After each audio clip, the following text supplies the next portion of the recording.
ایک D G I S P R نے حد تک امیز الفاظ سے ہمارے پاپولر لیڈر جو پاکستان کی نہیں، اسلام کی نہیں، بلکہ پوری دنیا کی مظلوم عوام کا لیڈر ہے کہ فیلڈ مارشل اور جو اس کو اور کچھ کیا کہتے ہیں اس کو کہ ابھی عاصم منیر صاحب کے لیے کیا کیا عہدہ بنا دیا گیا۔ میرے خیال میں جو ہم نے انڈیا کے خلاف جو جنگ جیتی ہے وہ ہماری ایئر فورس نے جیتی ہے۔ ایک ادارہ یا اس کا سربراہ اگر تینوں فورسز کے سربراہ بن جاتے ہیں تو میرے خیال میں صرف اپنی بات ریکارڈ پہ لانا چاہتا ہوں،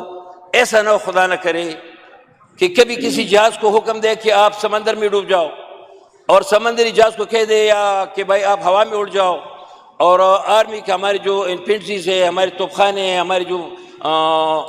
ریگولر فوج ہے اس کو کہہ دے کہ آپ ادھر غوطہ لگاؤ۔